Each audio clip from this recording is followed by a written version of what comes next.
नमस्कार मित्रांनो, तुम्हा सर्वांचं माझ्या यूट्यूब चॅनलवर पुन्हा एकदा खूप खूप आणि मनापासून स्वागत आहे। आजच्या व्हिडिओमध्ये आपण बघूया 8व्या वेतन आयोगाबाबत अपडेट। या कर्मचाऱ्यांची होणार सर्वाधिक पगारवाढ। व्हिडिओला सुरुवात करण्याअगोदर तुम्हाला एक विनंती, चॅनलवर पहिल्यांदाच भेट देत असाल तर चॅनलला सबस्क्राइब करा आणि व्हिडिओला एक लाईक करायला विसरू नका। चला तर मग सुरू करूया आजच्या व्हिडिओला। सरकारी कर्मचारी 8व्या वेतन आयोगाची वाट पाहत आहे। 8वा वेतन आयोग जानेवारी 2026 पासून लागू झालेला आहे। दरम्यान प्रत्यक्ष पगारवाढ येण्यास अजून वेळ आहे। 8व्या वेतन आयोगात पगारवाढ ही फिटमेंट फॅक्टरवर अवलंबून असते। दरम्यान कर्मचाऱ्यांचा पगार कितीने वाढणार याबाबत प्रश्न विचारला जात आहे। कोणत्या लेव्हलसाठी किती पगारवाढ होणार असा प्रश्न पडलेला आहे। 8व्या वेतन आयोगात सर्वाधिक फायदा लेव्हल 1 ते लेव्हल 6च्या कर्मचाऱ्यांना होणार असल्याचा अंदाज आहे।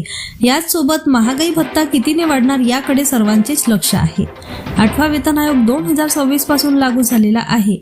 हा वेतन आयोग प्रत्यक्षात लागू होण्यासाठी 2027 पर्यंतचा वेळ लागू शकतो। दरम्यान या कालावधीसाठी एरियर मिळणार आहे।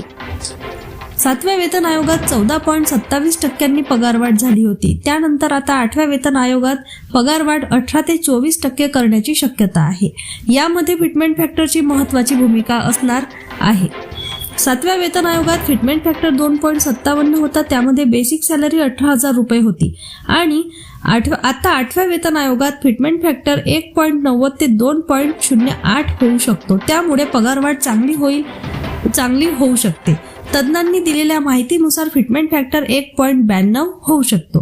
जर फिटमेंट फॅक्टर 1.92 निश्चित झाला तर बेसिक सॅलरी 18,000 रुपयावरून 34,560 होऊ शकते। याचसोबत महागाई भत्त्यात वाढ होऊ शकते। सध्या कर्मचाऱ्यांची बेसिक पेन्शन 9,000 रुपये आहे।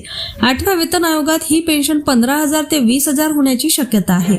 कमाल पेन्शन 1.25 लाख होऊ शकते। 8व्या वेतन आयोगात सर्वाधिक फायदा लेव्हल 1 ते लेव्हल 6च्या कर्मचाऱ्यांना मिळणार आहे। पुन्हा भेटू एका नवीन अपडेटसह। धन्यवाद।